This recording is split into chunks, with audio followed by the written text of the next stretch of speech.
আসসালামু আলাইকুম দর্শক। তো প্রতিদিন গরুকে গোসল করালে কি হয় আপনারা অনেকেই জানেন না। তো চলুন ভিডিওটা সবাই মনোযোগ সহকারে দেখুন। তো প্রতিদিন গরুকে গোসল করালে কি হয়, আসলে আপনারা এই যত দানাদার খাবার, যা প্রোটিন জাতীয় যত খাবার খাওয়ান গরুরে, তো দেখবেন ওর শরীরে প্রচুর পরিমাণ গরম তাপমাত্রা থাকে। সে কারণে কিন্তু গরুর কষা একেবারে শরীরকে খিঁচানো থাকে। আপনি যে সময় গরুকে গোসল করাবেন সে সময় কিন্তু দেখবেন গরুর গা দিয়ে যে পানির সাথে কিন্তু লাল লাল একটা পানি পড়তেছে, সেটা কিন্তু একবারে আপনার শরীরে যেই কষা যে জিনিসটা, আপনি যত পরিমাণ দানাদার খাওয়ান দেন না কেন, আপনাকে যদি প্রতিদিন গোসল না করান গরুকে, তাহলে কিন্তু আপনার গরুটা কোনোদিনই মানে হৃষ্টপুষ্ট মানে বাড়বে না। এটা একেবারে 100%। আর আপনি প্রতিদিন গরুকে গোসল করান, তাহলে দেখবেন যে আপনার গরুটা একেবারে কালারটাও অন্যরকম থাকবে, সবসময় চকচকে থাকবে। আর ওর শরীরটা সবসময় তাপমাত্রা নিয়ন্ত্রণে থাকবে। সব দিকে মানে গরুটা দেখতেও সুন্দর, আর প্রতিদিন আপনার গরুটা অনেক রকমের বাড়বে আপনার।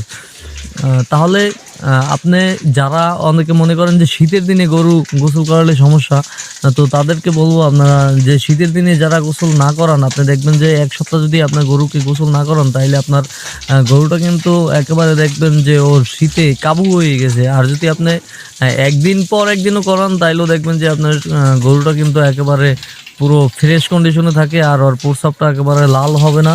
আর যাদের গরুকে প্রস্রাব দেখবেন যে গরু গোসল না করালে প্রস্রাব কিন্তু লাল হয়ে যায়, তাই ওই গরু কিন্তু পায়খানাও একেবারে শক্ত হয়ে যায়, আর খাবারের রুচি থাকে না, শরীর বিভিন্ন ধরনের সমস্যা হয়ে যায়। আর কষা থেকে কিন্তু গরুর বিভিন্ন ধরনের রোগ সৃষ্টি হয়।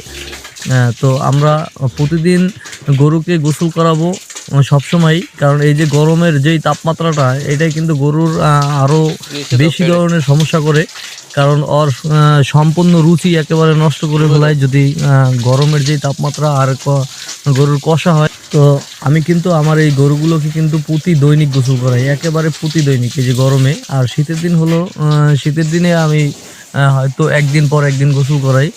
তো আমার গরু কিন্তু দেখেন মাশাল্লাহ একবারে কালার কিন্তু পুরো চকচকাই আছে। আর ওর একেবারে কোনো সময় রোগ হয় না বললেই চলে। সর্বোচ্চ হতে পারে ধরেন আপনার গরু যদি খাবারটা একটু চেঞ্জ করেন কোনো সময়, তাইলে হয়তো পাতলা পায়খানার মতো একটু নরম 2-1 দিন সমস্যা হতে পারে। এছাড়া আমার গরুতে আল্লাহর রহমতে কোনো প্রকার কোনো সমস্যা হয় না। তো খাবার যদি আপনার কোনো সময় চেঞ্জ করেন, তাইলে হয়তো পাতলা পায়খানা করে, তো আবার 2-3 দিনের ভিতরেই আবার ওষুধ দিলে ঠিক হয়ে যায়। তো সবচেয়ে আপনারা যাদের খামার আছে, অনেকে এই কাজটা ভুলেও করবেন না যে আপনারা গরু 3-4 দিন পরে বা 1 সপ্তাহ পরে অনেকে গোসল করান। আমি দেখছি অনেক গ্রাম অঞ্চলের মানুষজন আছে, এই ভুলটা কোনো সময় করবেন না, কারণ আপনারা গরুকে প্রতি দৈনিক গোসল করাবেন।